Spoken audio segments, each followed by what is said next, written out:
Bonjour tout le monde.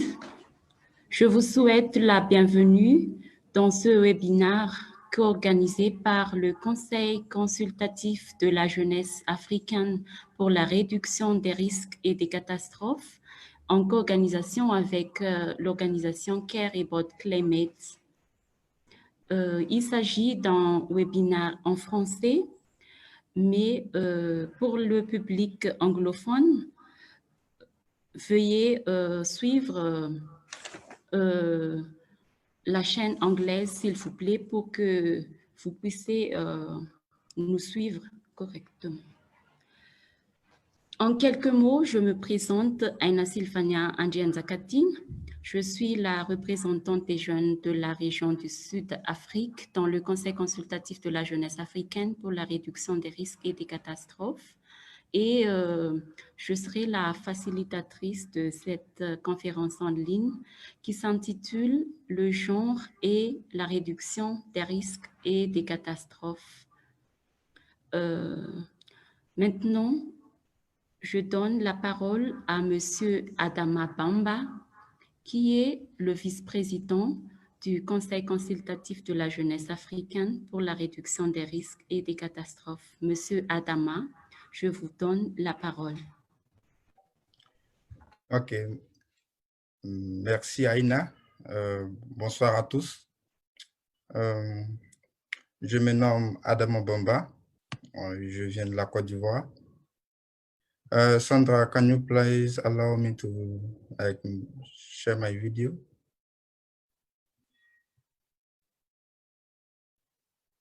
Sandra. Make me host.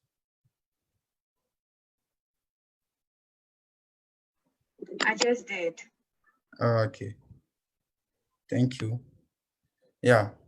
So, bonsoir à tous. Mon nom est Adama Bamba. Je viens de la Côte d'Ivoire et je suis vice-président d'AYAP et également représentant sous-régional et représentant de la priorité 3 du Conseil consultatif de la jeunesse sur la réduction des risques de catastrophes.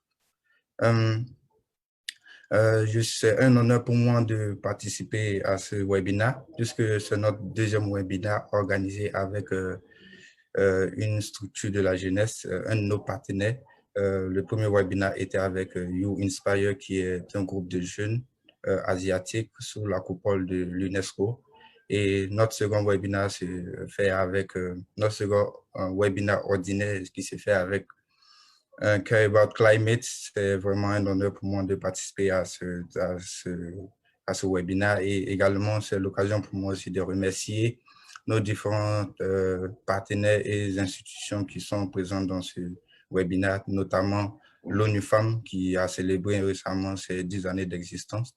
Également, il y a l'Union africaine qui nous supporte dans ce webinaire et un spécial remerciement aussi à notre partenaire capital depuis le début de AYAP, qui est UNDRA, qui est le bureau des Nations Unies pour la réduction des risques de catastrophes. Il faut noter que AYAP a été créé dans le but d'engager de manière significative la jeunesse dans la réduction des risques de catastrophes. Et les membres d'AYAP ont été sélectionnés par l'Union africaine, notamment le département de l'économie rurale et de l'agriculture, qui a sélectionné 14 jeunes à travers l'Afrique venant de différents pays pour pouvoir mener à bien cette tâche. Notre rôle est plus ou moins de plaider au niveau des États membres de l'Union africaine pour inclure la jeunesse dans la réduction des risques de catastrophes et également renforcer les capacités de la jeunesse pour que, une fois que l'opportunité est donnée à la jeunesse de faire des actions ou de mener des activités, ils soient amènes de plus ou moins être vraiment efficaces dans les différentes activités. Et j'aimerais également souligner le fait que plus de 200 millions de personnes sont affectées par des catastrophes à travers le monde selon les statistiques du Bureau des Nations Unies pour la réduction des risques de catastrophes. Et plus de la moitié de ces personnes sont les filles et les femmes, notamment le genre. Donc, cela nous a amené à plus ou moins initier ce webinaire pour que nous puissions également montrer l'importance d'impliquer le genre dans la réduction des risques de catastrophes. Je pense que je ne vais pas être aussi long. Je vais donner la parole à nos différents panélistes et nos différentes institutions pour qu'ils puissent partager ces connaissances. C'est vraiment un plaisir pour moi. Je vous remercie. Merci, honorable Adama, pour votre allocution. Vous avez mentionné l'importance de l'implication de genre dans la réduction des risques et des catastrophes. Maintenant, nous allons accueillir Madame Diana Patricia Mosquera, qui est le point focal pour l'égalité des sexes au sein du Bureau de la région Afrique du Bureau des Nations Unies pour la réduction des risques et des catastrophes. Madame Diana, je vous donne la parole. Merci beaucoup, Aïna. Merci beaucoup, Adama. Sandra, peut-être je pourrais aussi mettre la vidéo si c'est possible.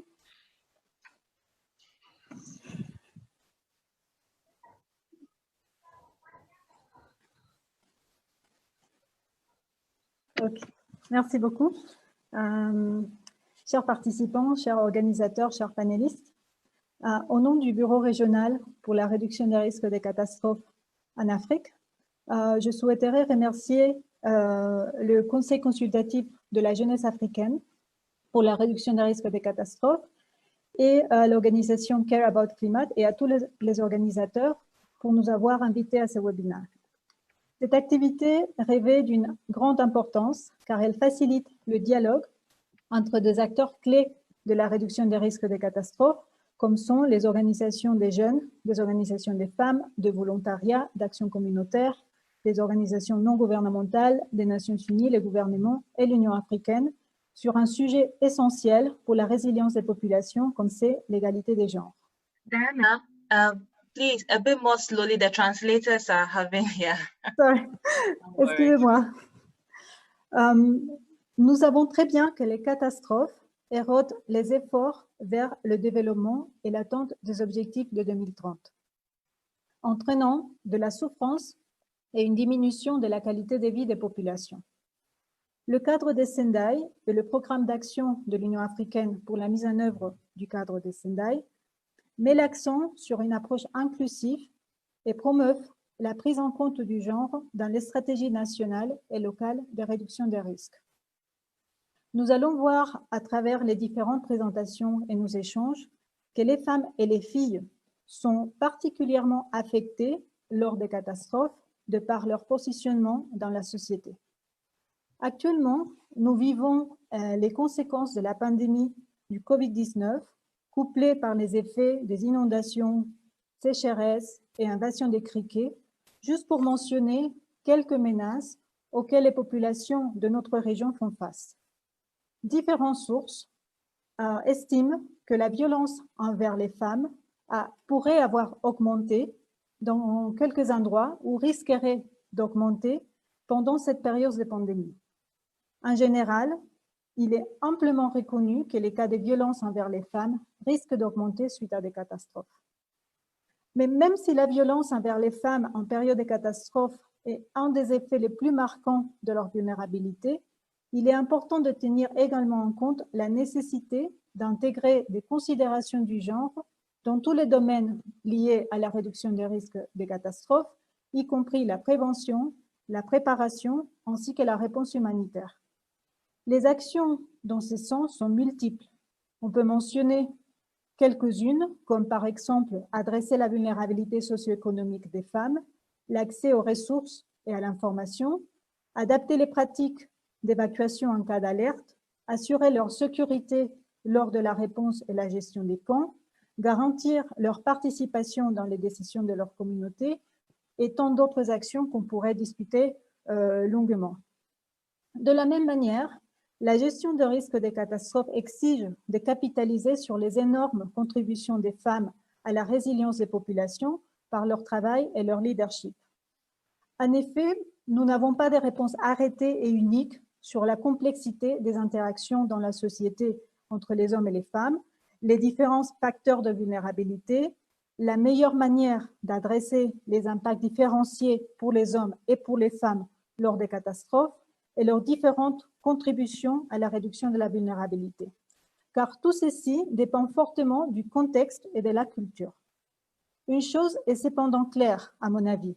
Les femmes ne sont pas uniquement vulnérables, elles disposent des connaissances et des capacités pour construire une société plus résiliente. En prenant en compte cette complexité entre la vulnérabilité et les capacités, vous seriez probablement d'accord avec moi qu'un des défis les plus importants pour l'intégration du genre dans la réduction des risques des catastrophes est la traduction de la théorie à la pratique selon chaque contexte. Je me permets d'affirmer que nous sommes tous d'accord avec la prémisse qu'une société plus résiliente doit être nécessairement plus égalitaire.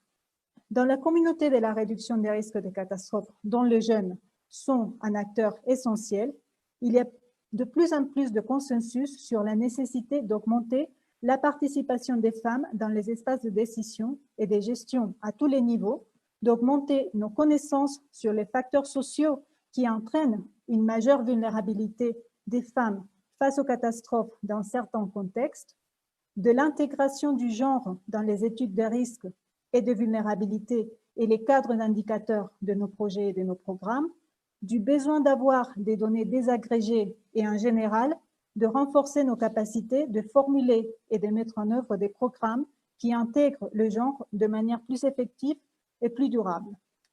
Précisément parce qu'on est conscient de ces besoins, nous sommes tous ici pour échanger nos idées, apprendre et réfléchir tous ensemble sur des actions concrètes qui pourraient nous aider à continuer nos efforts pour une contribution vers une société égalitaire et résiliente. Merci beaucoup encore de nous avoir associés à cette réflexion que nous tenons à cœur. À travers le support à la mise en œuvre du cadre de Sendai, UNDRR est un partenaire convaincu de l'importance d'accroître l'ampleur de nos interventions en matière de genre et réduction des risques. Je me réjouis déjà des échanges que nous allons avoir pendant ce webinaire. Merci beaucoup. Merci beaucoup, chère Madame Diana, pour votre intervention. Merci beaucoup d'avoir mentionné qu'il est vraiment intéressant de renforcer la capacité des femmes et des jeunes filles pour avoir une société plus résiliente, vu l'état des violences envers les femmes sur les risques qui ne cesse d'augmenter actuellement, surtout en cas de catastrophe. Donc, vous avez Just hold on just for a second. L'intégration du genre dans la RRC, dans les Aina. études de vulnérabilité et... Oui, Sandra? Yeah, excuse me, but it's just that people say they can't hear the translation, but the translator says he's translating. So can you please type in the comment section whilst Aina goes on, if you can hear anybody speaking in English, if you choose the English channel for the attendees. Okay. Thank you. Aina, you can go on. Ok, merci beaucoup. Pardon, je m'excuse. S'il vous plaît, veuillez joindre, chers collègues anglophones, merci de joindre la case pour la translation. Merci. Maintenant, j'invite Madame Idil Absi à faire des remarques spéciales sur le thème d'aujourd'hui, qui est le genre et la réduction de risque des catastrophes. Madame Idil Absi est une spécialiste de la paix et de la sécurité de l'ONU Femmes au Kenya. Madame Idil, merci de prendre la parole.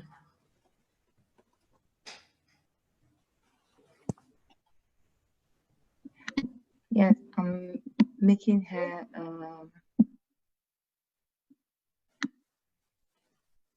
Hello, Miss. Can you hear me? Yes, can you hear me? Yes, we can hear Perhaps you. you can switch on my camera. Yes, you can. All right. You cannot start your video because your host has stopped it, is what I'm getting as a message. So maybe you will have to allow it from your end. All right, there we go. All protocols observed. A very good evening to you all. I take this opportunity to thank the African Youth Advisory Board on DRR and disaster risk reduction for convening this dialogue on this important topic on gender in DRR. This could not have come at a better time considering the unprecedented global pandemic, COVID-19, we are currently tackling, that has brought out the existing inequalities in our societies and reminded us that we all have a role to play in containing this pandemic, regardless of our gender, our sex, social status, race, ethnicity, age, etc. Over the years, there has been increasing incidences of natural hazards and disasters in Africa, with conflict compiling the negative impacts through increased stress on natural resources as a result of climate change, significant and frequent displacement of population, and challenges related to national system, mechanisms, and resources. Evidence show that disasters substantially increase the economic loss of poor communities and erode any developments that might have been attained. As we know, the African continent has not been spared. We've witnessed a rise in extreme climate-related disasters.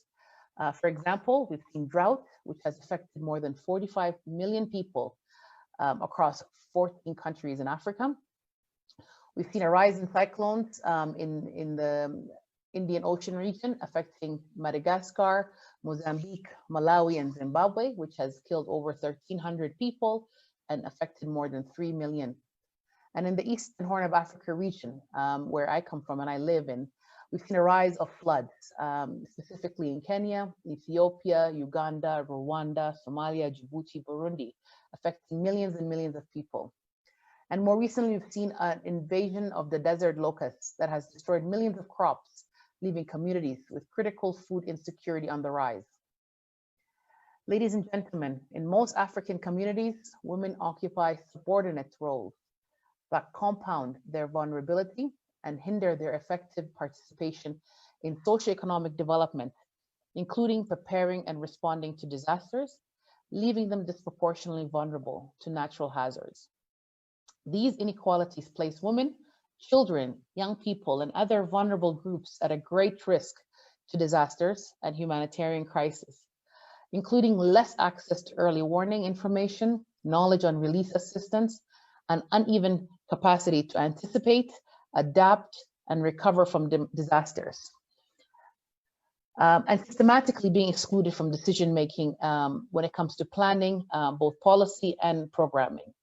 For instance, research has proven that disasters significantly increase chances of mortality for women and children. They are 14 times more likely to die during disaster and conflict in comparison to men. We're also aware that women, children, youth, and vulnerable groups are disproportionately affected by poverty. Disasters further exaggerate their struggle for basic survival. For example, poverty and inequality force families, including female-headed households, to migrate to high-risk urban informal settlements and rural areas with low-value land that are more exposed to floods, landslides, hazards such as fire, disease, and other natural disasters. Also, disaster damage and loss are usually recorded for material resources in formal economies, which tend to be owned and dominated by men.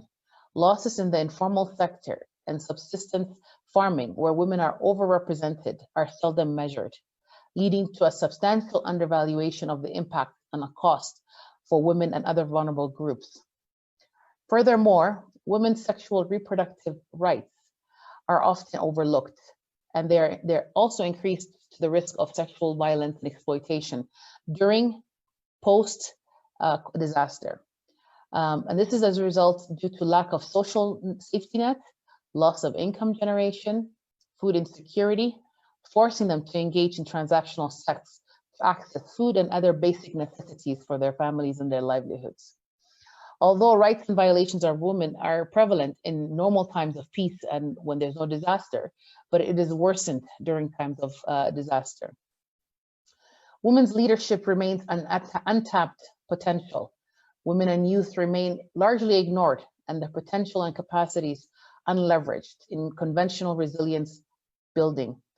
Women and youth actual potential contributions to DRR are overlooked and underdetermined.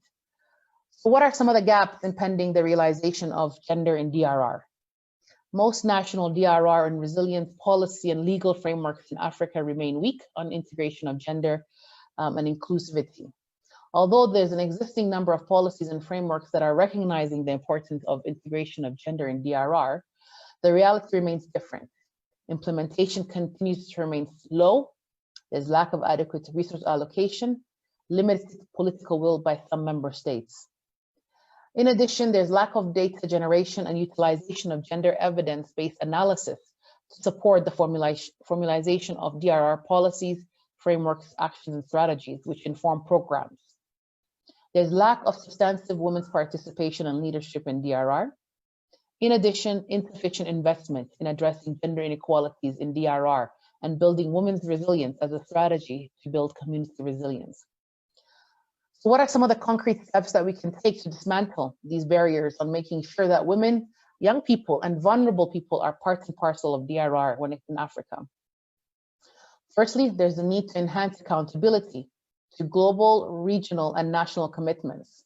Various international agreements have emphasized the integration of gender in DRR, including the Sendai Framework, which articulates that women's participation is critical to effectively manage DRR in the design, resourcing, and implementation stage. Adequate capacity building measures need to be taken to empower women for preparedness, as well as build their capacity for alternative livelihood means in post-disaster situations. Furthermore, the Sendai Framework calls for ensuring equal access to appropriate training and educational opportunities for women and vulnerable constituencies. Secondly, the need to strengthen the capacities of local and national women's movements and organizations, including the localization of development and humanitarian action. Whether operating at the community or national level, women are most knowledgeable of specific needs of their community. Despite this, they continue to be generally absent from the development of DRR strategies and decision-making, and their voices are seldomly heard. Thirdly, there's need to enhance documentation of best practices that include perspectives of women, youth, other vulnerable groups when it comes to disaster risk reduction that can be duplicated in other countries and other regions. In conclusion, effective integration of gender in DRR is imperative to achieving the goals set out in the 2030 Agenda for Sustainable Development and the African Union Agenda 2063, the Africa We Want. The Leave No One Behind principle of the 2030 Agenda for Sustainable Development also recognizes that all nations must endeavor to include all people from each segment of society and to reach those who are furthest behind. And in this context, we must ensure that we adhere to the principles and seek to eliminate the gender-specific barriers that continue to prevent women's leadership and participation. Therefore, as UN Women, we continue to remain committed to advocate for an inclusive and coordinated approach to address the complex issues such as women's engagement by translating policy into practice, recognizing the critical role women play as agents of change and leaders in addressing climate change and disaster risk reduction. I thank you for your kind attention. Asanteni sana. Merci beaucoup, Madame Idil Absi, pour votre remarque spéciale. Vous avez mentionné que les femmes en Afrique ont un rôle important dans le développement économique et que les recherches prouvent que les catastrophes impactent plus les femmes et les enfants et que la violence sexuelle durant les périodes d'après-catastrophe ne cesse que impacter beaucoup sur la vie des femmes et surtout des jeunes femmes. Aina, Oui.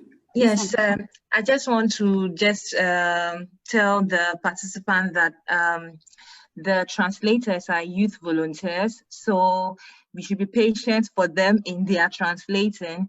And if you are listening to, if a French person is speaking and you are listening in English, once the speaker changes to English, it means you have to change the channel to French so that you can be able to hear the translation.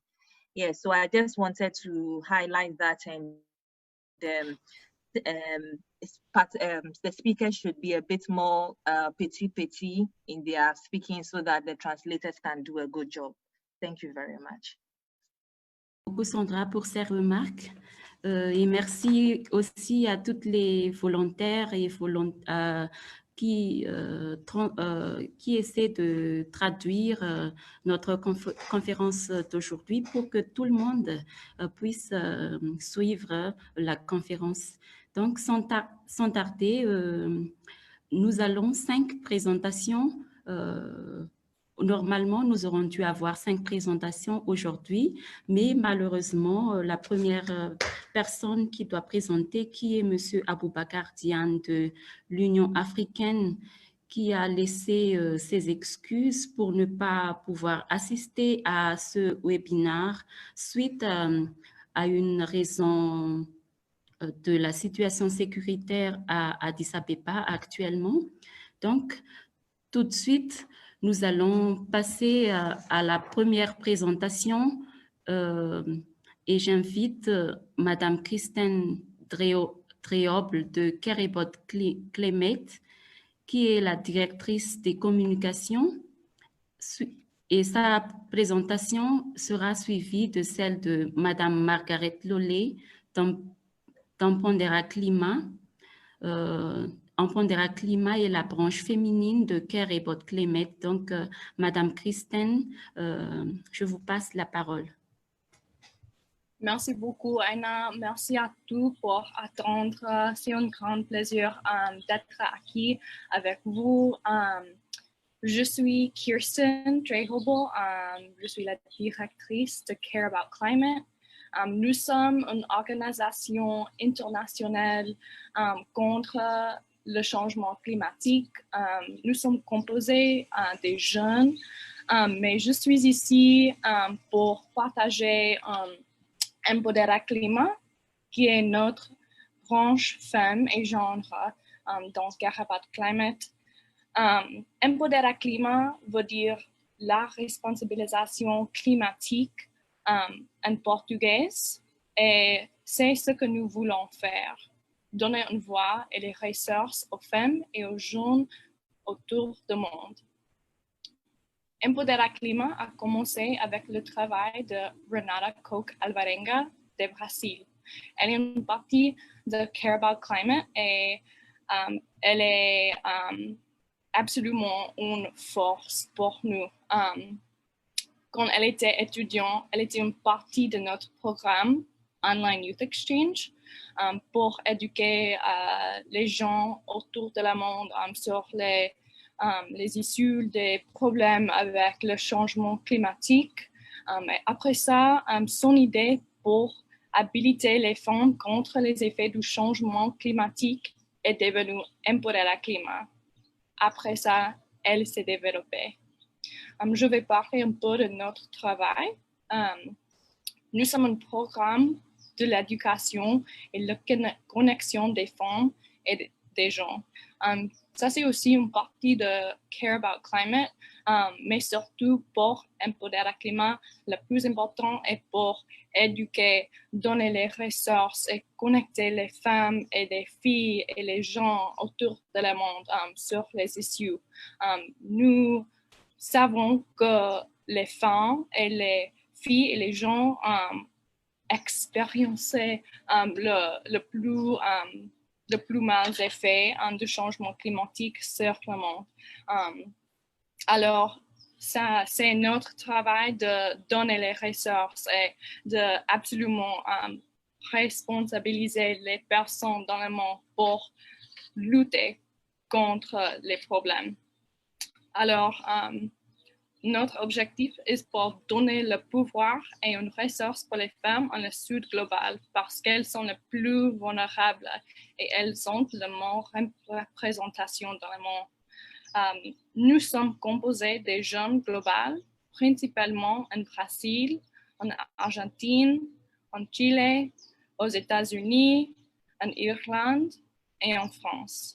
Nous avons un grand mélange de personnes, des langues et des idées. Et ça, c'est pourquoi nous sommes très puissantes parce qu'il y a des expériences différentes du monde. Alors, nous sommes composés de 4 langues. Nous commençons avec anglais, portugais et espagnol.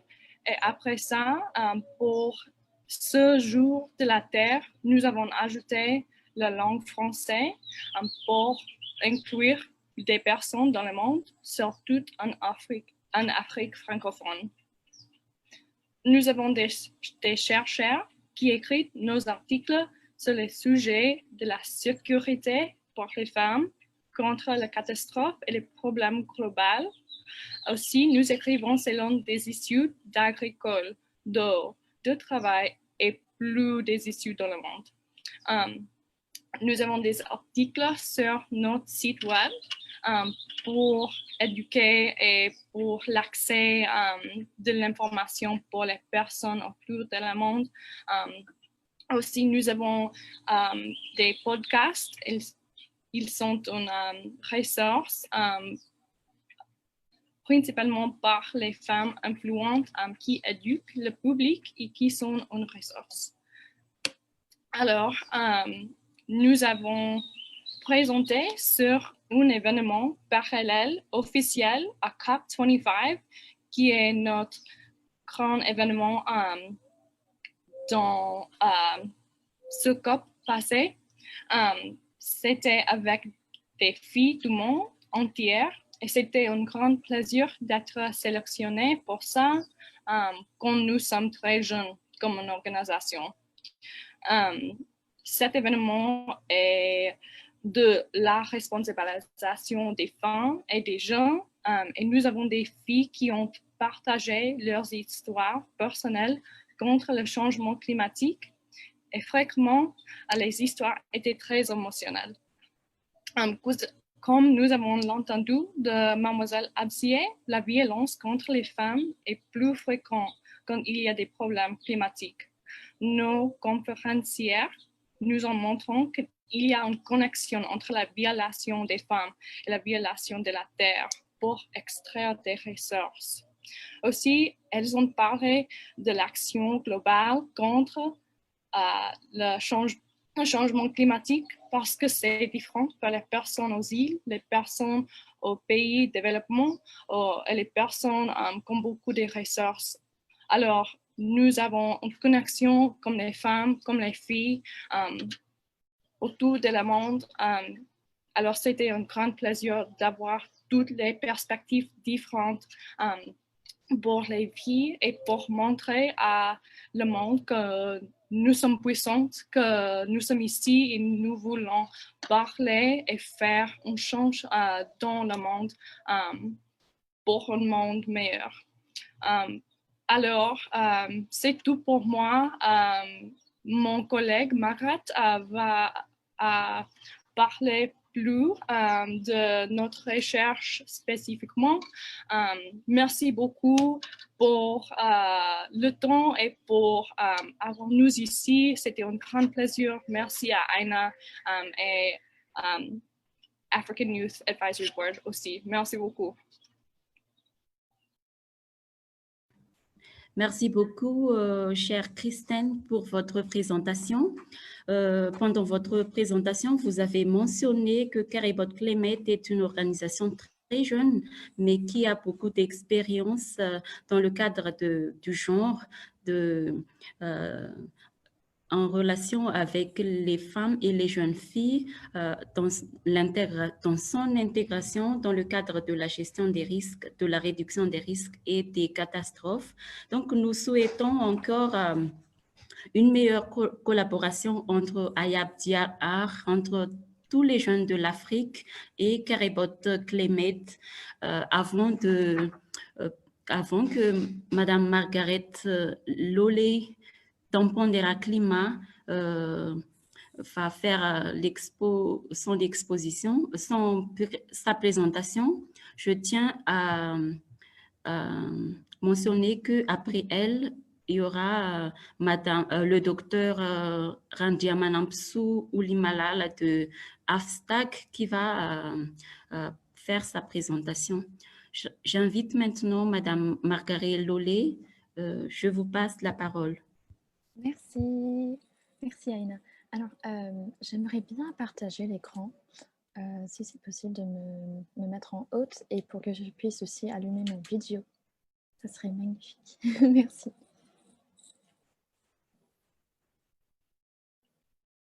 Ah, allez. Super. Alors, je vais partager mon écran avec vous. Tac, tac, tac. Donc, ce que j'ai fait pour que les gens anglophones peuvent suivre, j'ai une version en anglais plus petite à côté, ici. Donc, ce sont les slides que je vais présenter et la version principale plus grande, c'est en français. Voilà. Donc, moi, je suis traductrice pour l'équipe française un peu d'Era Climat. Et aujourd'hui, je vais vous parler du genre et changement climatique. Et plus spécifiquement, l'impact du changement climatique sur l'égalité des sexes, comme nous sommes tous au courant de ces problèmes. Donc, qui est le plus touché déjà par le changement climatique? Ce sont des gens qui sont déjà confrontés à des inégalités dans leur vie, en raison de leur ethnicité, de leur genre, même la sexualité, la situation, la localisation géographique, leur âge, caste, une classe sociale, et aussi les capacités et les capacités mentales et aussi physiques. Donc, même si le changement climatique va avoir des conséquences pour tout le monde, ces groupes-là sont plus censés avoir des impacts plus prononcés sur leur vie, étant donné leur vulnérabilité. Et les groupes qui sont les plus marginalisés, ils supporteront donc un fardeau disproportionné de la crise climatique. Comme nous voyons, c'est surtout les gens pauvres autour du monde qui subissent la majorité des impacts jusqu'ici. Et ce ne va que s'aggraver avec le temps. Donc, plus spécifiquement en concernant les femmes et le changement climatique, les rôles qui dominent notre société, qui existent entre les hommes et les femmes, ils façonnent toutes les normes et les rôles que les hommes et les femmes doivent remplir dans la société. Donc, en raison de ces rôles qui sont socialement construits, certaines relations et dynamiques de pouvoir se forment, et notamment comme les femmes ont moins de pouvoir dans ces contextes, bien sûr, ils ont un accès restreint aux ressources, la propriété foncière, à certains droits, ce qui les prive aussi du pouvoir à participer dans la conversation pour le changement climatique, et leur exclusion également du processus de la prise de décision les rend beaucoup plus vulnérables également, car on n'entend ni leur voix ni leurs besoins dans cette conversation. Et il y a mon chat qui miaule. Pardon. Alors, pour diviser un peu les dérives, nous avons 4 catégories. L'agriculture, d'abord. Il faut savoir que les femmes produisent la majorité des aliments dans le monde. C'est impressionnant. Si nous n'avons pas les femmes dans les champs, nous n'aurons pas un système globalisé de la nourriture. Ce ne serait pas possible. Elles possèdent des connaissances particulières en matière de liens écologiques et des gestions des écosystèmes, comme c'est vraiment elles qui sont sur les front lines, comme on dit en anglais. Donc, il y a également l'accès genré à la terre et aux ressources, qui complique l'égalité dans cet égard-là.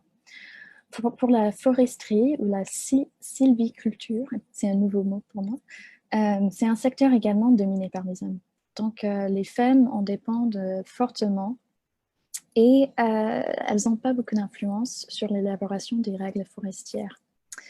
Et notamment, 83% de la collecte de bois, du chauffage et de production de charbon de bois, c'est un travail réalisé par les femmes.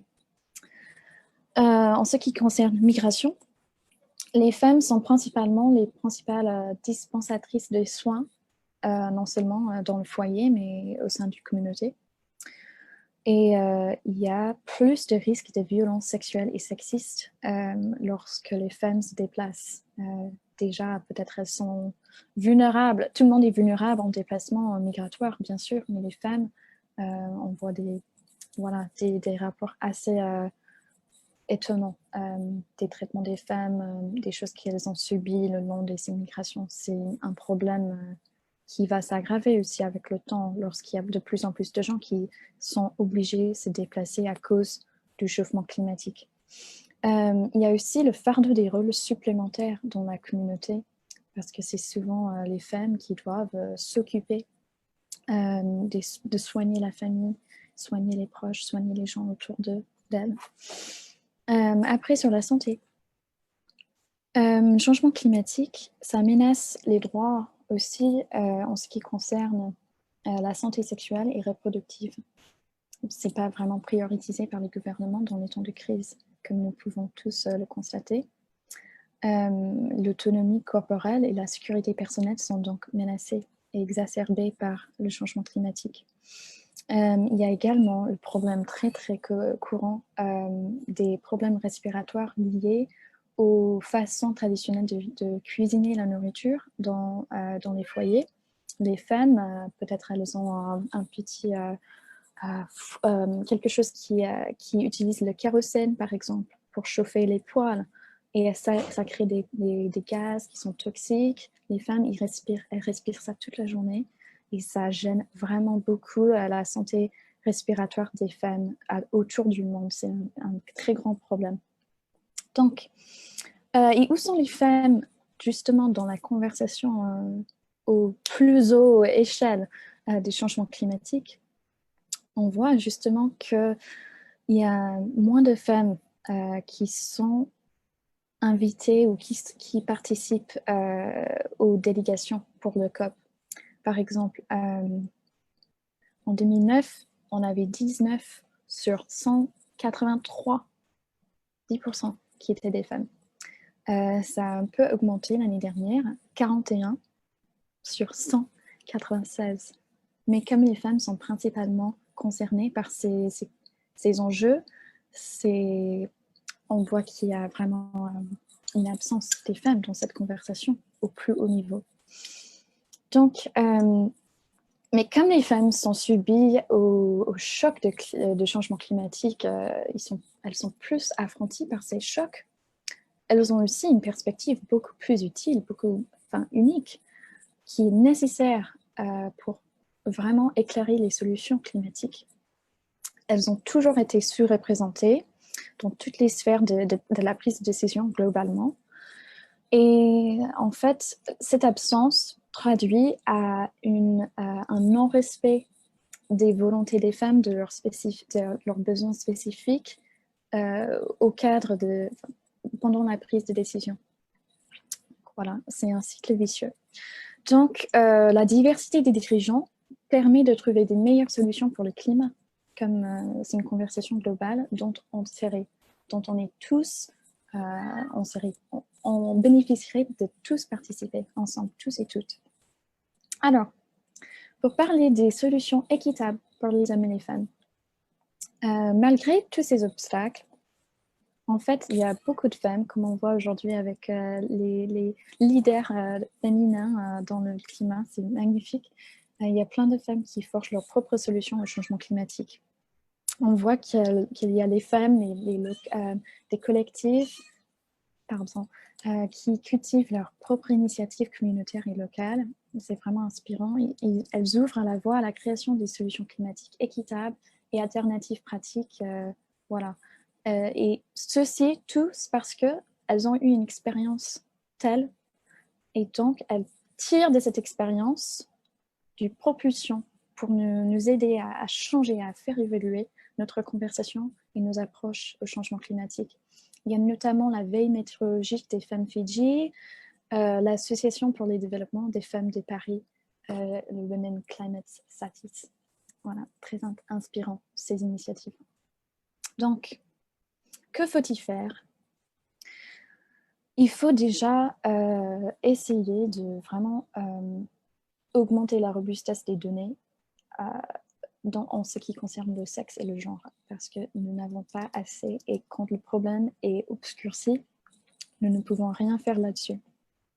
Après, il faut vraiment que ceux qui sont les plus touchés soient invités à cette conversation globale, et en invitant ces gens aux conversations, en les impliquant, nous pourrions avoir des politiques climatiques qui reconnaissent comment le sexe, la race, la classe sociale et tous ces autres facteurs dont je viens d'énumérer façonnent l'expérience des effets du changement climatique pour chaque personne dans le monde et pour chaque groupe dans le monde. Donc, l'intégration de la dimension du genre dans tous ces domaines, c'est vraiment, vraiment nécessaire pour que nous ayons une approche globale qui pourrait vraiment traiter l'adaptation, l'atténuation, réduction des risques, mais aussi l'architecture même du financement climatique et l'éducation sur lequel Empodera Climat travaille et Caribal Climate. Plus de femmes aussi devraient être au poste de décision. C'est un changement structurel qu'il faut absolument entreprendre afin d'équilibrer la conversation. Voilà.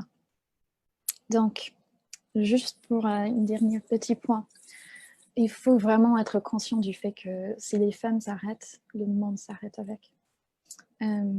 Et la justice climatique, c'est vraiment impossible sans l'inclusion des femmes indigènes, des femmes rurales et des femmes de la base de la société.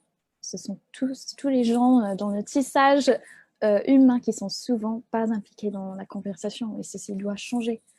Les droits de femmes doivent être aussi intégrés dans l'action climatique pour que les inégalités entre les sexes soient corrigées ou qu'on compense pour ces inégalités d'une manière ou d'une autre. Et ceci va vraiment être une étape primordiale à pouvoir assurer un développement durable pour tout le monde et non pour les gens qui ont déjà du privilège dans le monde. Dans la conduite des politiques de développement durable, ce qui souffre le plus devrait être au premier plan, ce qui n'est pas le cas aujourd'hui. Donc, ceci devrait changer. Et après, il faut aussi être conscient du fait qu'il n'y a pas de justice climatique sans justice de genre, sans justice raciale, sans justice pour les droits des personnes handicapées et surtout les droits LGBTQI. Donc, ce sont les gens marginalisés. On devrait vraiment faire attention à les respecter, à les impliquer dans la conversation et à produire les solutions qui sont pratiques et faisables pour eux. Voilà, c'est tout. Merci beaucoup. Et voilà. Je vous recède la parole. Aïna, merci. Merci beaucoup, Margareta, pour cette présentation très intéressante. Je suis vraiment d'accord avec vous pour dire que si les femmes s'arrêtent, le monde s'arrête aussi. J'aimerais insister sur votre présentation qui a souligné l'importance de la participation des femmes, surtout des jeunes femmes, dans la réduction des risques et des catastrophes, dans le changement climatique, dans beaucoup de domaines. Having technical challenges, your background is echoing. Perhaps maybe you shift your phone away from your laptop. Yes. Ok. Thank you. Ok. J'aimerais parler un peu avec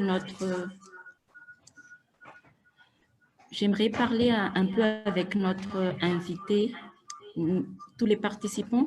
Vous avez droit à poser des questions à la fin toutes les présentations, il y aura une séance questions-réponses. Donc, si vous n'avez pas envoyé vos questions à Sandra, comme l'enregistrement a dit, vous pouvez écrire sur le chat là.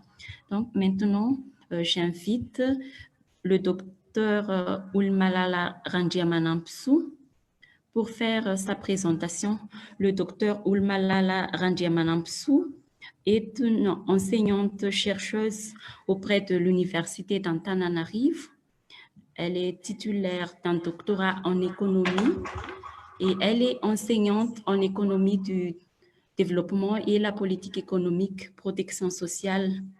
Elle est aussi chercheure auprès du Consortium africain Périphérie-U, qui est composé de 12 universités africaines, qui est un centre international d'excellence reconnu par ICOE, programme IRDR.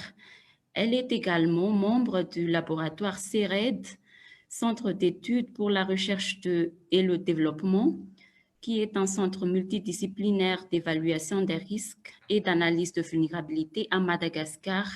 Elle est également membre de l'African Science and Technology Advisory Group et la responsable de la communication. Donc, je vous passe la parole, Dr Ulmalala.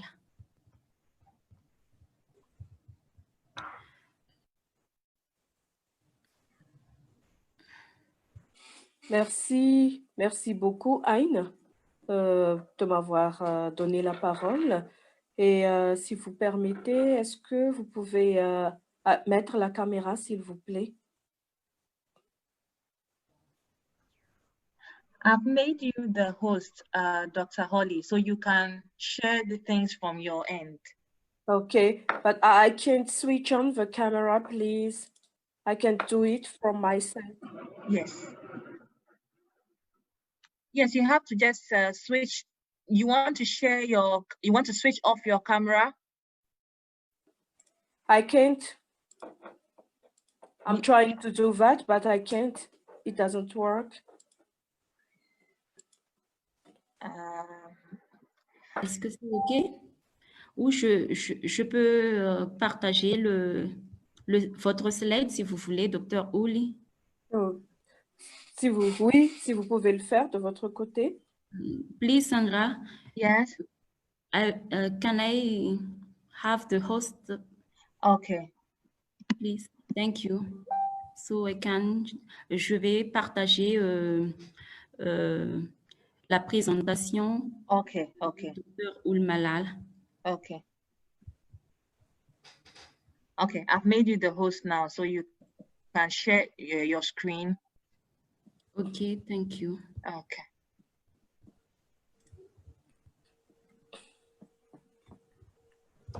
Alors, en attendant que la présentation s'affiche, j'aimerais tout d'abord remercier le Conseil consultatif de la jeunesse africaine et Care Climate d'avoir organisé cet webinaire. Donc, en tout cas, c'est un réel plaisir pour moi d'être invitée pour partager cet exposé avec vous.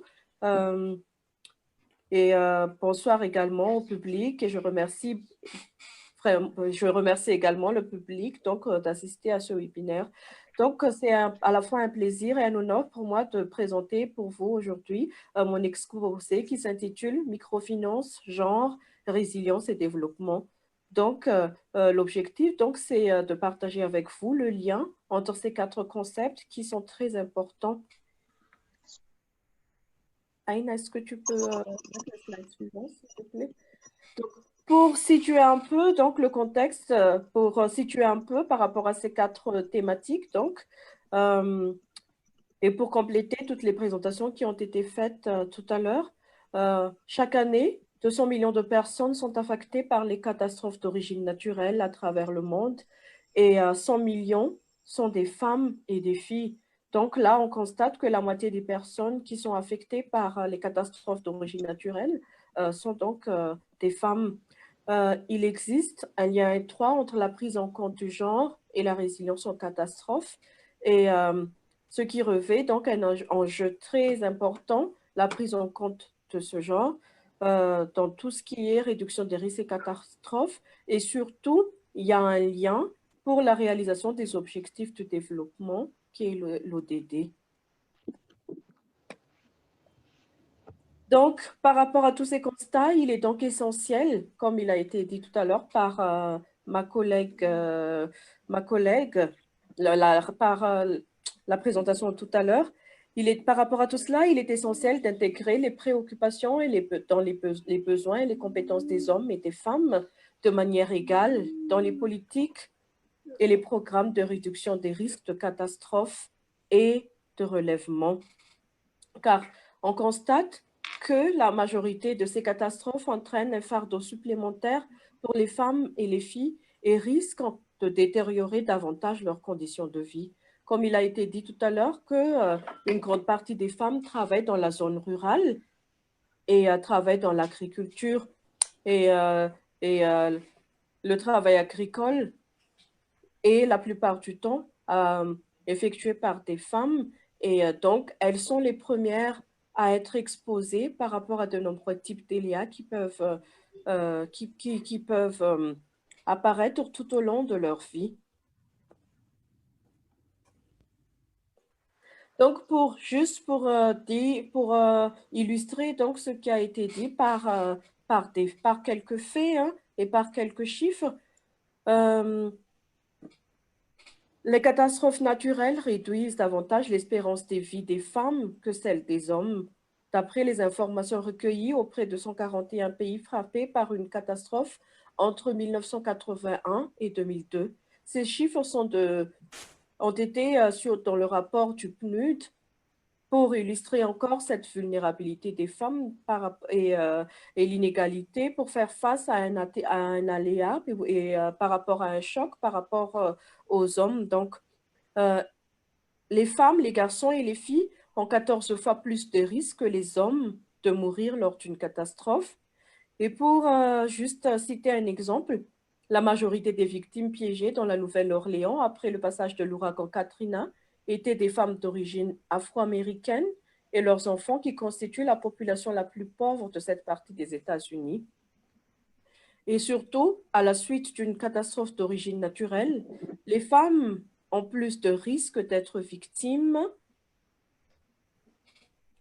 des abus et des violences sexuelles. Cela a été dit plusieurs fois par mes prédécesseurs tout à l'heure. Donc, une fois que ce mise en contexte a été effectué, donc, il est important de rappeler le concept du genre, c'est-à-dire que le genre détermine les attentes, le concept de genre détermine les attentes vis-à-vis d'une femme ou d'un homme dans un contexte donné, mais il détermine également les opportunités, les responsabilités et les ressources, ainsi que le pouvoir associé à la masculinité ou à la féminité. Encore une fois, cela a été dit tout à l'heure, mais je tiens à souligner pour que nous soyons bien conscients donc, des différents enjeux par rapport à ce concept de genre. Donc, d'une manière générale, la notion de genre ne se renvoie pas uniquement à la question des femmes, mais étant donné la situation plus défavorisée dans laquelle les femmes elles se trouvent, la promotion de genre se focalise de plus en plus sur les femmes.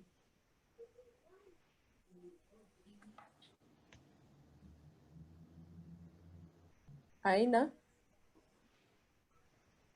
s'il te plaît.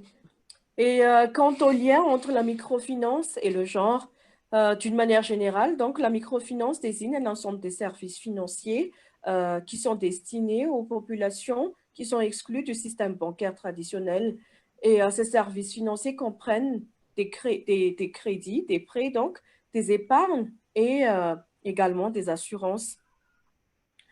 L'accès des femmes à cet ensemble de ressources, c'est-à-dire de ces services financiers et à l'éducation financière qui accompagne souvent les services offerts par une institution de microfinance.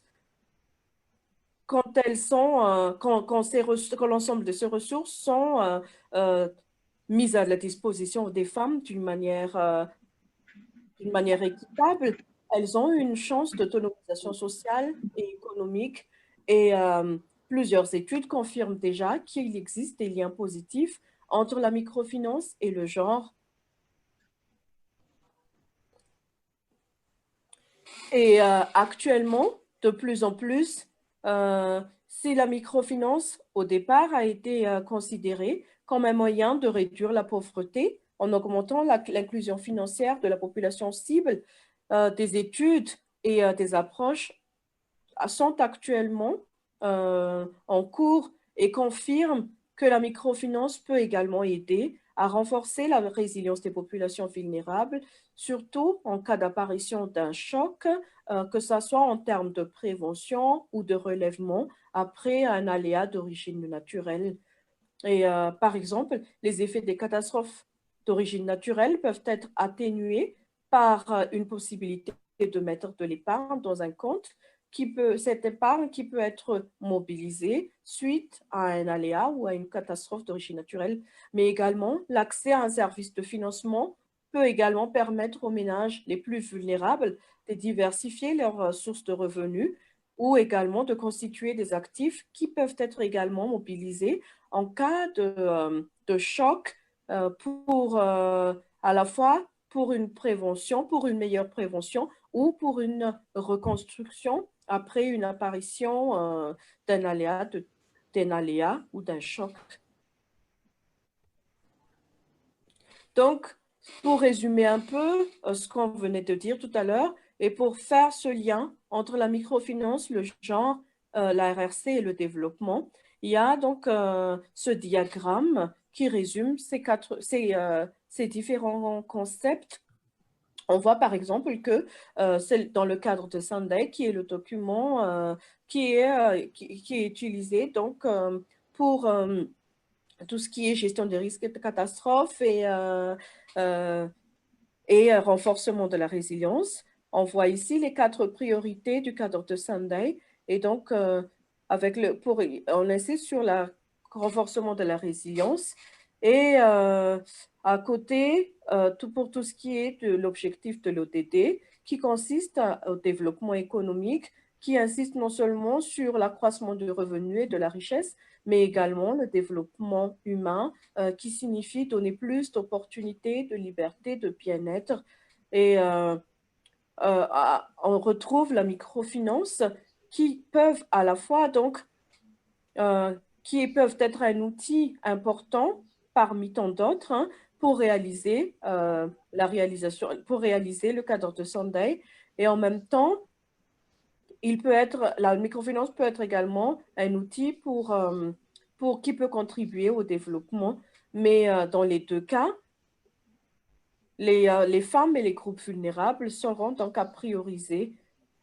Et on voit que de son côté, la microfinance, il y a à la fois les rôles des bailleurs de fonds qui consistent à soutenir et à financer et à soutenir techniquement les institutions de microfinance, et à la fois les institutions de microfinance qui fournissent des services financiers et à la fois non financiers, parce que c'est la particularité de nos organismes de microfinance, contrairement aux services bancaires, parce qu'il y a également donc ces services d'accompagnement et une éducation financière et autres services connexes qui peuvent accompagner leur intervention.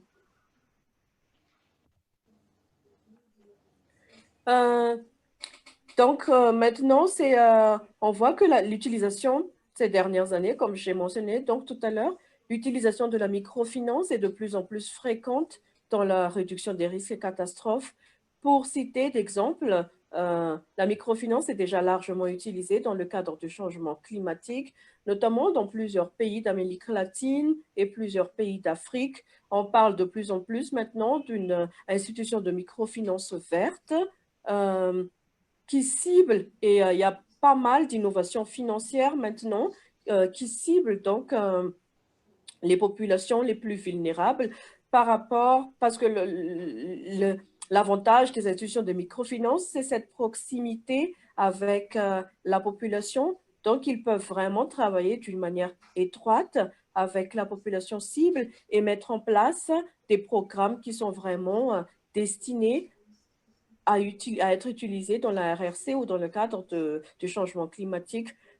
Juste un petit rappel qu'un changement climatique désigne une variation des caractéristiques climatiques à un endroit donné au cours du temps et entraînant des dégâts importants qui peuvent être la sécheresse, l'inondation ou le cyclone. Et on a dit tout à l'heure qu'une grande majorité des femmes travaillent dans la zone rurale et dépendent de l'agriculture. Donc, on voit très bien que les femmes sont celles qui sont en première ligne en cas d'apparition de tous ces chocs liés au changement climatique.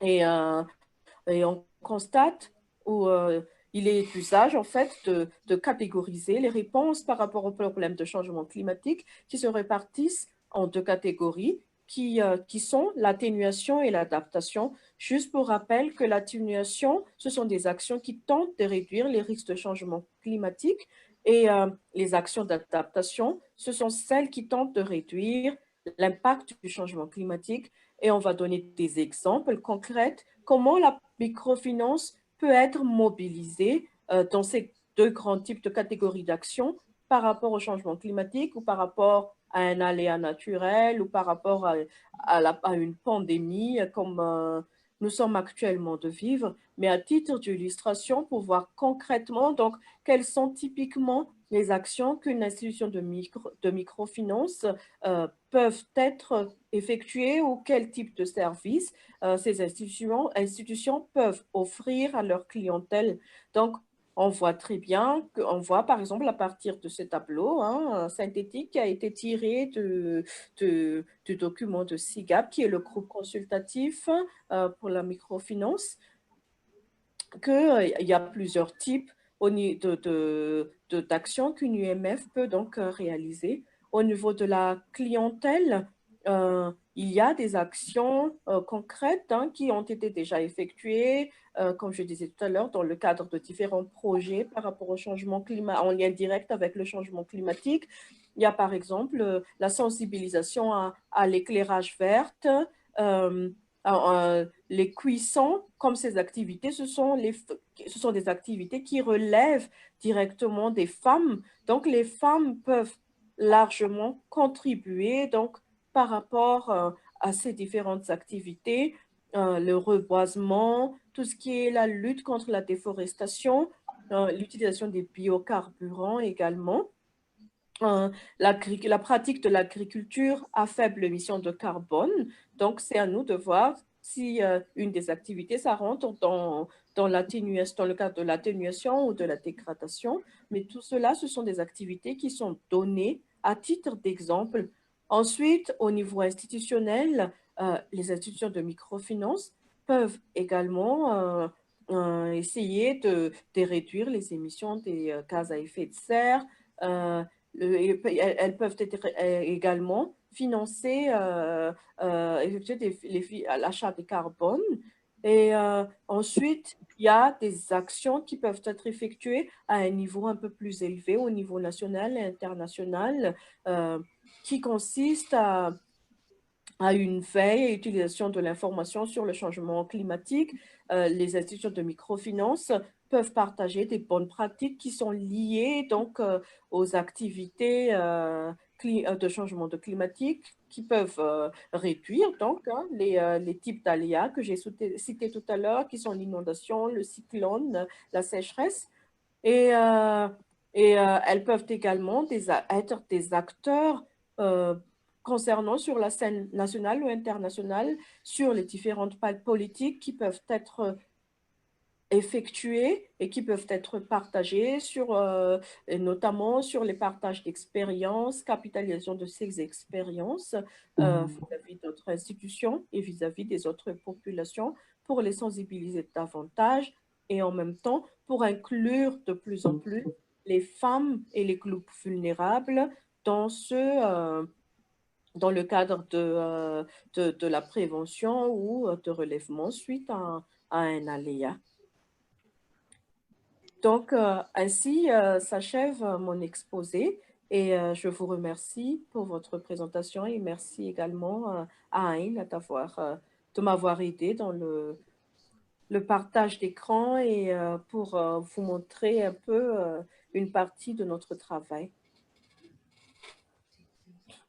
Merci, Dr Oulmalal, d'avoir partagé avec nous les résultats de vos recherches sur le lien entre la microfinance, le genre, la RRC et le développement. Vous avez mentionné que les femmes et les jeunes filles doivent être, ainsi que les groupes vulnérables, doivent être à prioriser dans tout le contexte de la microfinance pour avoir le développement, pour arriver surtout à la résilience de notre communauté. Maintenant, nous allons accueillir Monsieur Ntsoyi Armstrong, qui est le directeur des communications de la Fondation Hands Together, une organisation non gouvernementale qui vise à renforcer la résilience des personnes vulnérables dans la société. Après la présentation de M. Armstrong, cher public, nous passerons à la question-réponse. Mais maintenant, M. Armstrong, je vous donne la parole.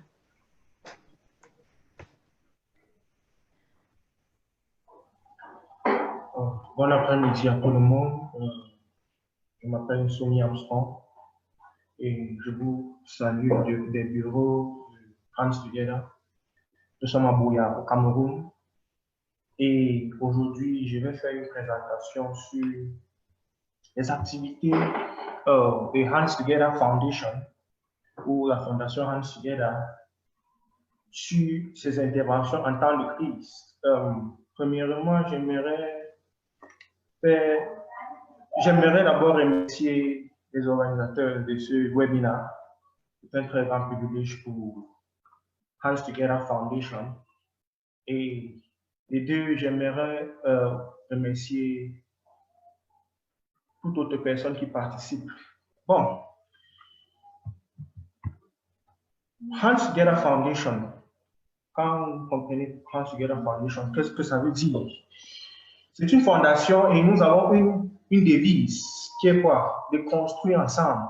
Parce que parfois, en Afrique ou dans les communautés jeunes, tout le monde travaille dans son coin, mais si nous avons une harmonisation de tout ce travail-là, il serait possible de mettre tout cela en un endroit et travailler ensemble. Voilà pourquoi Hands Together fait partie d'un collectif.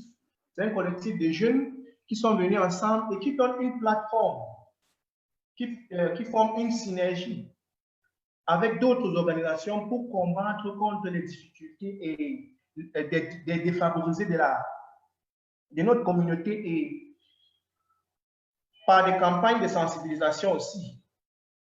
Et donc, nous aussi à Hands Together Foundation, nous aidons des autres organisations à accéder aux fonds. Mais maintenant, l'important, ce n'est pas d'accéder aux fonds, mais d'accéder à ces fonds et l'utiliser pour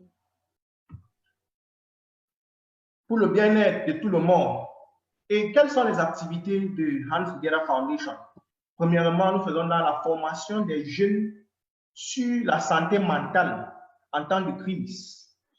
Nous faisons aussi la formation des déplacés internes ici au Cameroun parce que depuis 2017, nous avons une crise ici dans la région du Sud-Ouest, dans les régions anglophones du Cameroun, où d'après le Haut Commissariat des Nations Unies pour les réfugiés, nous avons déjà, d'ici la fin de 2019, il y avait déjà plus de 500 000 déplacés internes au Cameroun.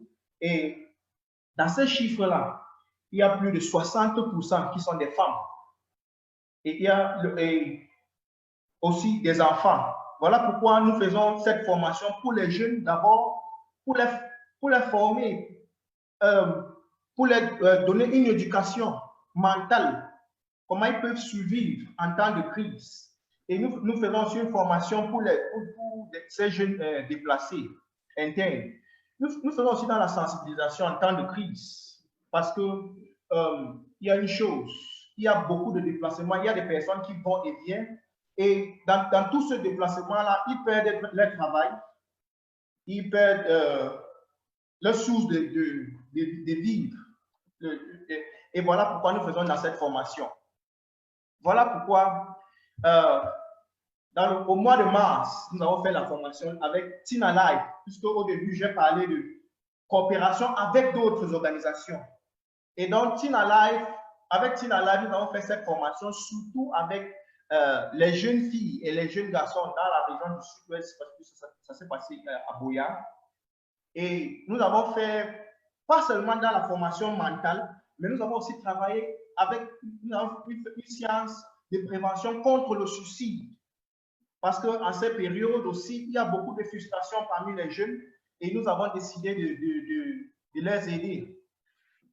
Et nous avons aussi utilisé les médias pendant cette période-là pour parler de ces choses. Voilà pourquoi nous sommes allés à la télévision High TV, nous sommes aussi allés à Mediafit FM. Et nous le savons tous, le monde entier vit dans une crise sanitaire au moment, et qui est le COVID-19. Voilà pourquoi Hands Together Foundation a mis sur pied une campagne à partir du mois d'avril.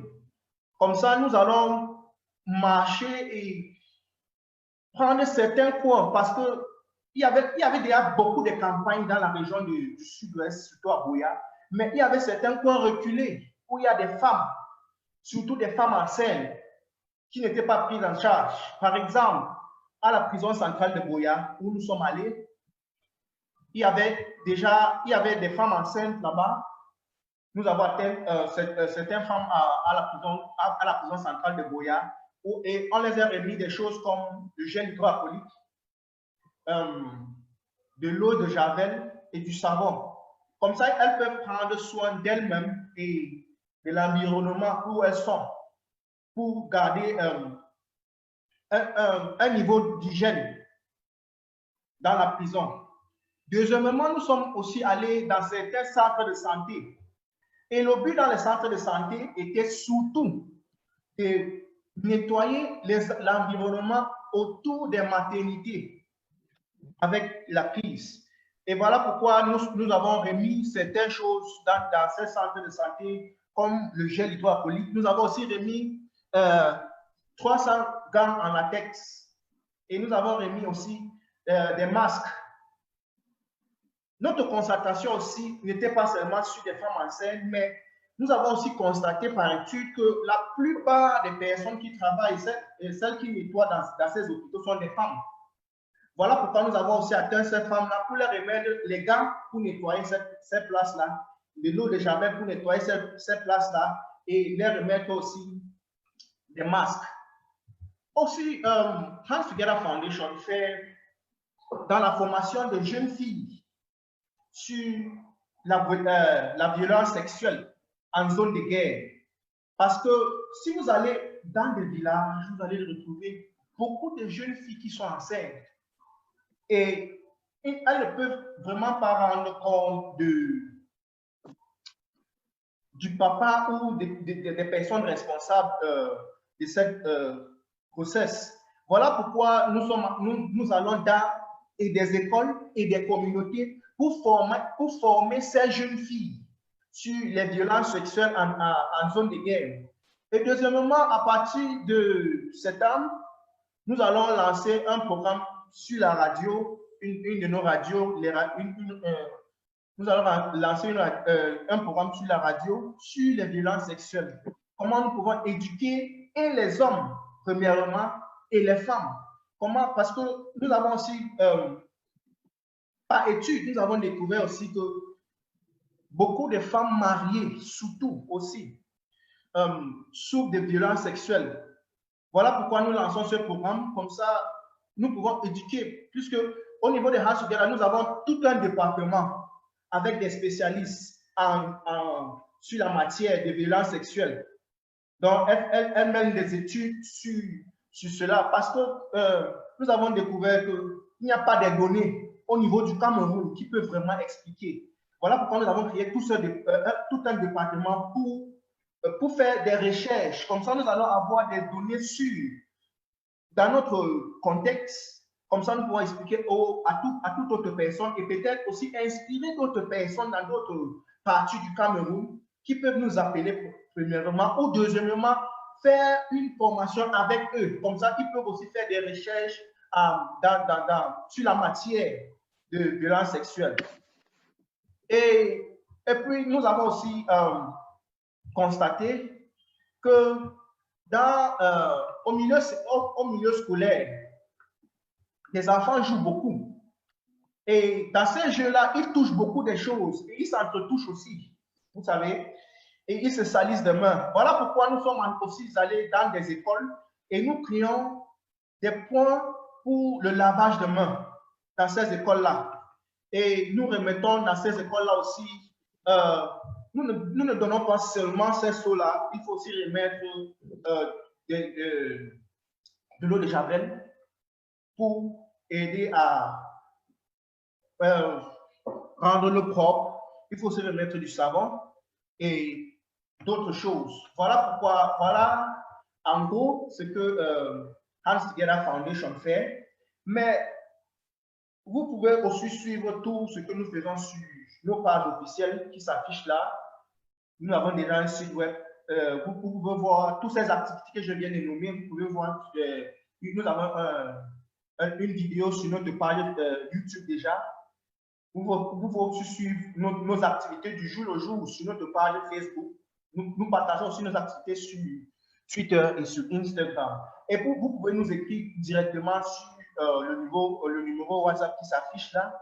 Mais nous sommes très fiers de participer dans ce webinaire puisque depuis le début, j'ai noté tellement de choses que je vais partager avec notre département en charge des violences sexuelles. Comme ça, ils vont savoir plus au niveau de la prise en charge de ces femmes-là en temps de crise.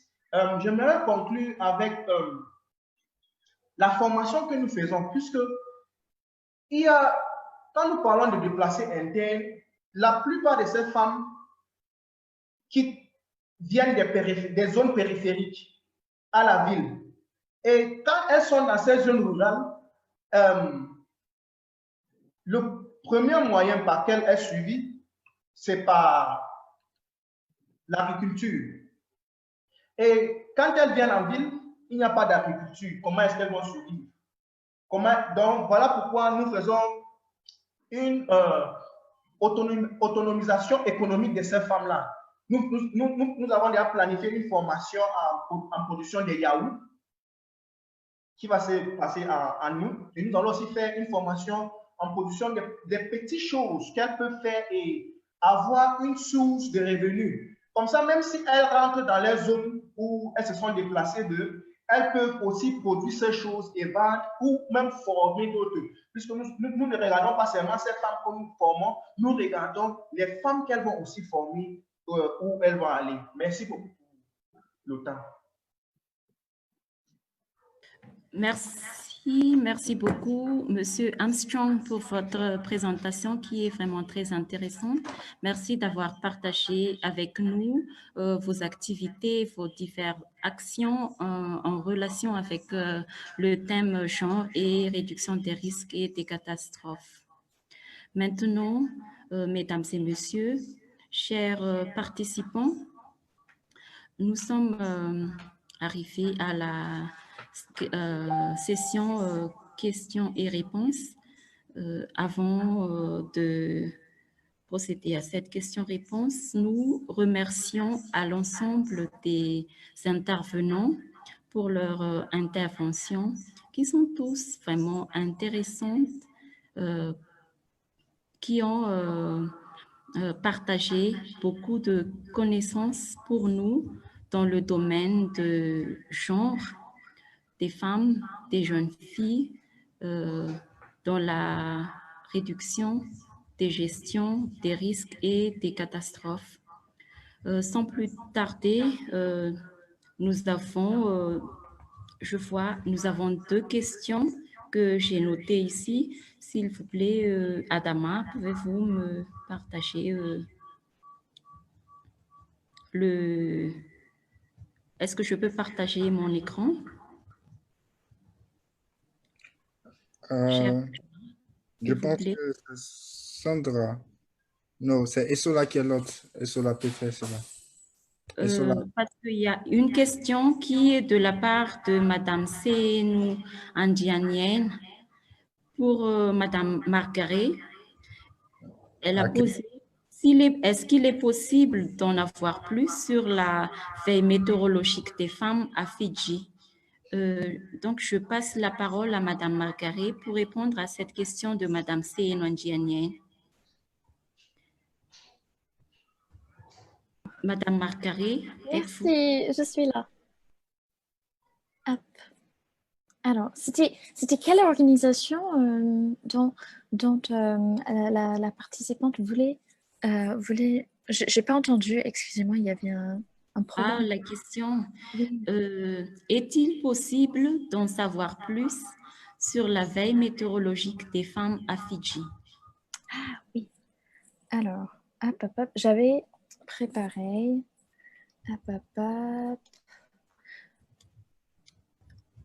Hop, hop, hop. Moi, je ne connais pas personnellement, mais je vais vous présenter. Hop, hop, hop. Peut-être que quelqu'un d'autre pourrait répondre à une autre question le temps que je cherche quelque chose qui est... Ah non, non, non, je l'ai, c'est Femlink, pardon, je l'ai. Je peux partager mon écran vite fait pour vous montrer, excusez-moi. D'accord. Pardon, pardon. S'il vous plaît, Adama, passe le partage de l'écran à Margaret. Aina, c'est Essola qui est l'autre.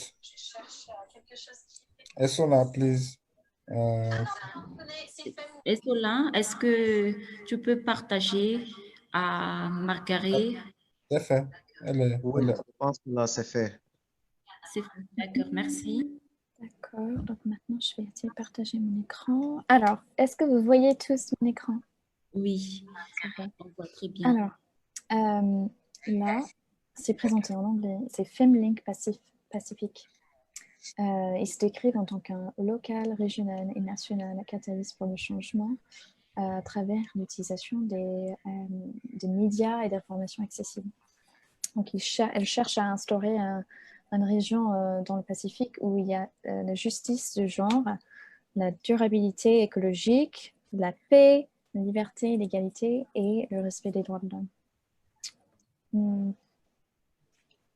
Et ce qu'ils font, c'est vraiment d'essayer d'être un plateforme pour les féministes, pour les médias féministes, pour les communautés, afin d'affirmer les multi-ethniques et les multi-faiths, les multi-dénominations de foi, principes, afin de créer vraiment beaucoup plus de visibilité sur les tâches dont leur société est confrontée, dont la société est confrontée. Et ceci, comme c'était mentionné tout à l'heure dans les commentaires, c'est vrai que les femmes et les filles sont vraiment responsables pour plus d'éducation autour du changement climatique. En général, on a un rôle leader dans ce domaine. Donc, ils essayent de s'assurer que les femmes et les groupes marginalisés traditionnellement et les filles ont l'accès, non seulement l'accès, mais l'accès consistant aux informations et aux plateformes de communication également, afin de faciliter le dialogue et la découverte des solutions, afin aussi de sensibiliser les gens aux enjeux pour le leadership des femmes, et aussi pour inspirer des changements dans la pensée du public général et dans l'imaginaire. Voilà. Hop. Et je vais vous montrer quelque chose. Alors, non. Je pense que Madame Margaret a pu répondre à votre question, Madame. Oui, c'est bon. Je vais mettre le lien dans les commentaires. Pour que tout le monde peut accéder au site et interagir avec les contenus, c'est très bien. C'est bien comme ça. Merci. Merci beaucoup, Madame Margaret. Merci bien. Il y a une autre question de la part de nos amis qui nous suivent sur Facebook, qui est Damas Ouattara. Sa question, je pense que Adama, de la part de le CCJA, peut répondre à cette question. Comment intégrer le groupe African Youth Advisory Board? Autrement dit, comment devenir un membre actif de ce conseil consultatif? Merci. Adama, est-ce que tu peux répondre à cette question? OK, pas de souci. Sandra, can I open my video? Just a moment, let me make you.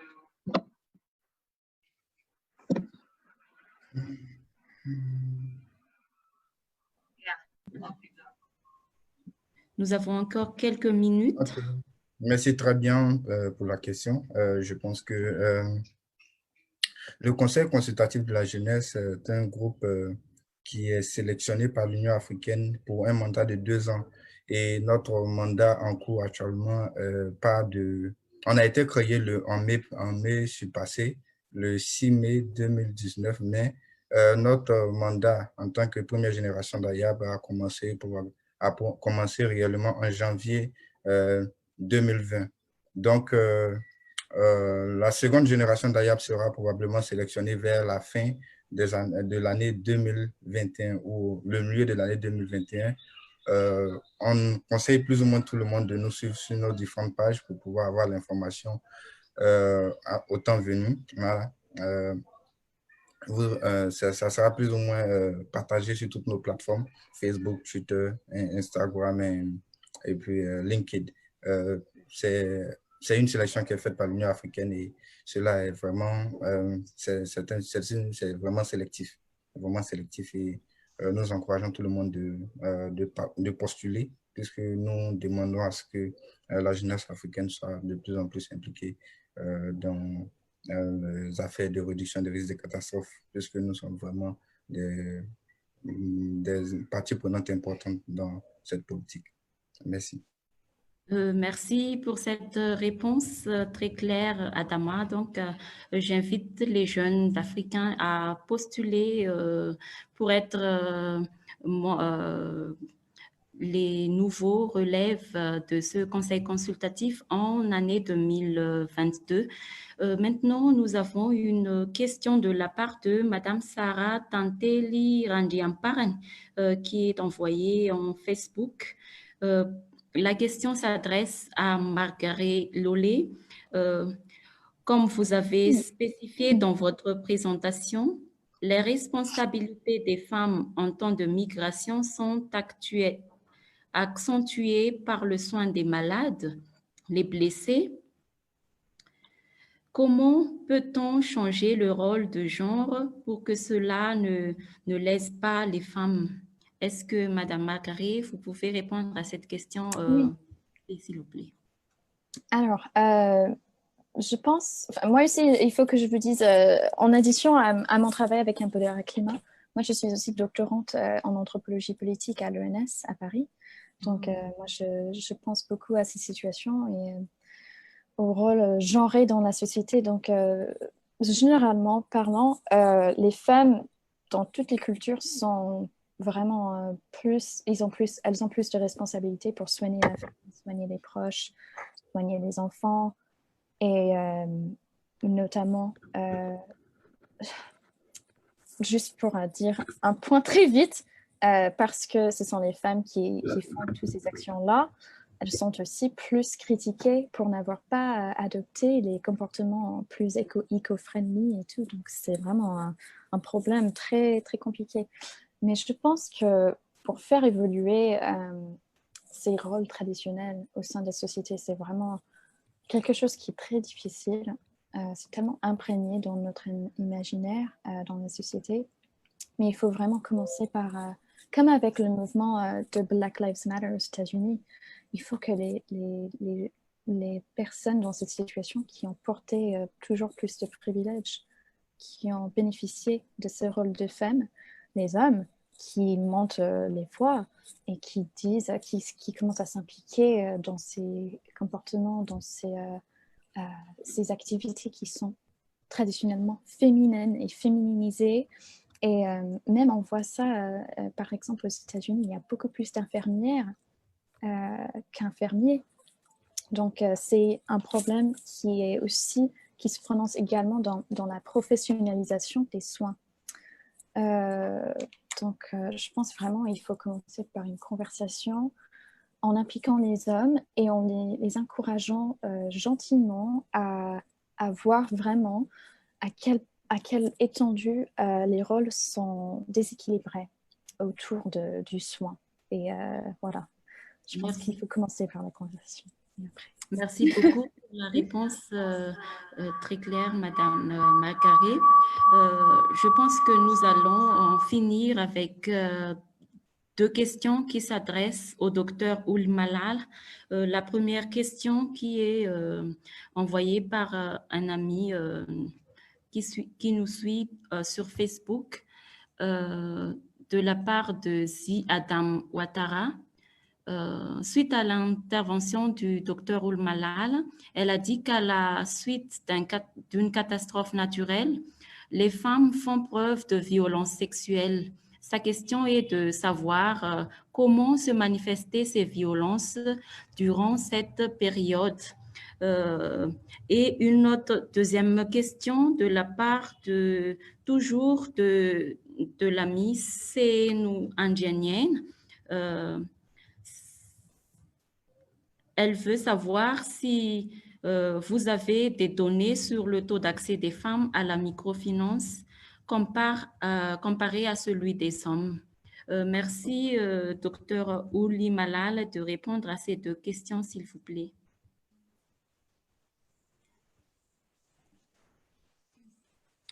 Merci beaucoup, Aïn, de m'avoir redonné la parole. Et merci aux deux personnes, aux deux intervenants donc, qui ont posé ces deux questions. Par rapport à la première question de M. Ouattara, juste un exemple concret, par exemple, à la suite d'une catastrophe d'origine naturelle, des fois, ça nécessite en fait de reloger les femmes ou de les déplacer dans des foyers ou dans des structures communes. Et des fois, il a été constaté donc que lors de ces replacements ou de ce relogement des femmes, il peut exister en fait des violences sexuelles.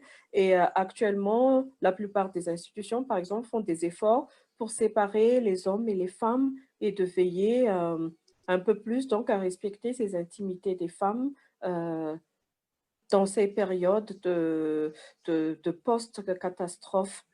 Pour la deuxième question de notre ami Céline, d'une manière générale, donc, le taux de participation des femmes dans les institutions de microfinance se situe autour de 60%, mais qui peuvent, évidemment, c'est un chiffre global au niveau international, mais ce taux de participation peut varier d'un pays à l'autre, d'une organisation à une autre également, et il y a des organismes qui ciblent, par exemple, particulièrement des femmes et qui n'octroient des services financiers qu'à des groupes des femmes spécifiques pour vraiment favoriser donc cet accès des femmes aux services des microfinances. Mais d'une manière générale, ce taux de participation se situe autour de 60%, qui peut être légèrement inférieur ou supérieur. Donc.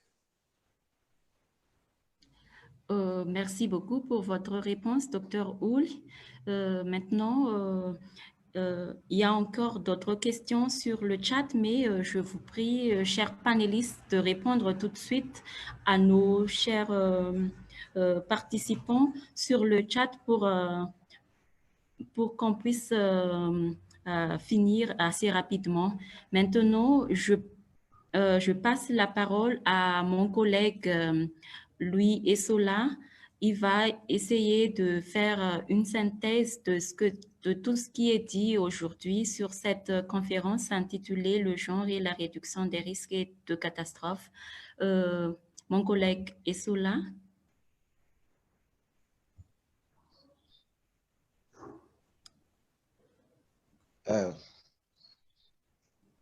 Allô, Aina?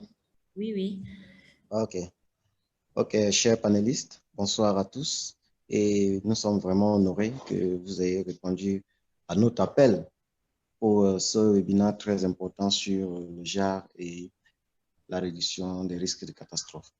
Déjà, je vais réitérer nos excuses à l'endroit de l'absence de notre panéliste et partenaire de la Commission de l'Union africaine. Cette absence-là est due naturellement à la situation sécuritaire qui prévaut actuellement au niveau d'Addis Abeba, que nous connaissons tous. Donc, la dernière présentation, normalement, aurait dû être faite par lui et, compte tenu de cette situation, elle n'a pu être faite. Donc, pour situer l'importance de notre webinaire de ce jour, je vais revenir sur le Conseil consultatif de la jeunesse africaine pour la réduction des risques des catastrophes que nous sommes. C'est un conseil de 14 membres et effectivement, dans ce conseil, vous allez retrouver 7 hommes et 7 femmes pour déjà montrer à quel point le conseil a le souci de l'égalité de genre. Et donc, la thématique a été choisie à dessein afin que tous les jeunes à travers l'Afrique se sentent impliqués et particulièrement la jeune femme.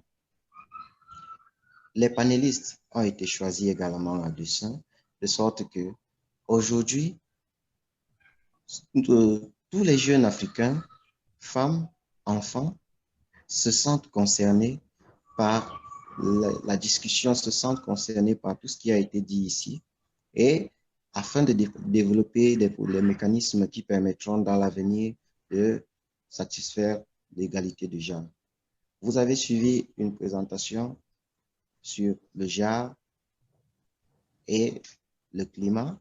Vous avez vu qu'il a été mis en exergue la contribution de la femme dans le processus d'adaptation, ainsi de suite. Alors, il a mentionné que beaucoup reste à faire, c'est vrai, mais le chemin parcouru déjà est à acclamer. D'autre part, vous avez également vu une présentation qui nous a permis de comprendre quels sont les mécanismes d'accès au financement dont bénéficient les femmes. Et vous comprenez également à ce niveau que de plus en plus, la femme est au centre des échanges et peut se prendre véritablement en charge à travers des projets et autres qui seront financés, dont l'accès au financement est facilité de part et d'autre, que ce soit en Afrique et dans le monde entier.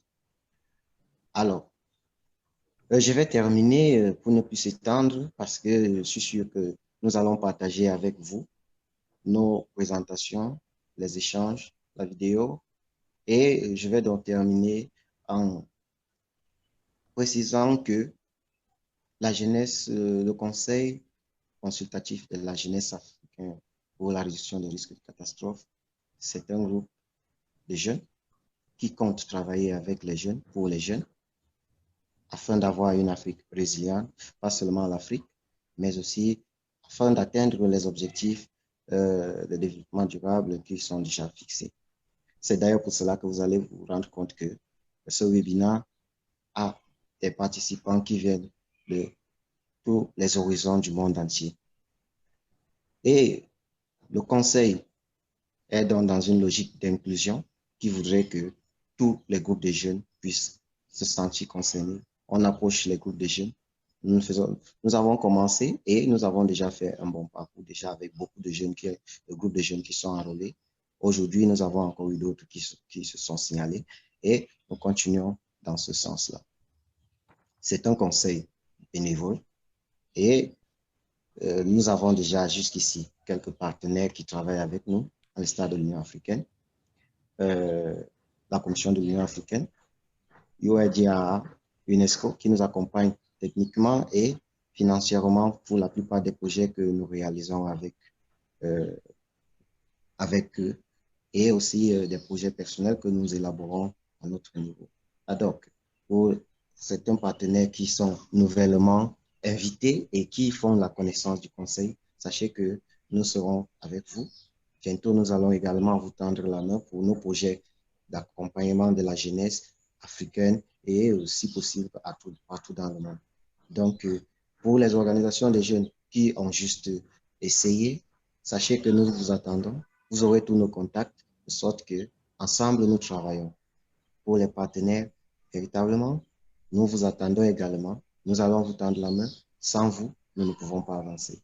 Et avec vous, nous travaillons à briser le conflit intergénérationnel qui pourrait exister parce que nous prenons juste le flambeau et nous ne pouvons pas faire sans vous. Donc, je ne vais pas m'étendre.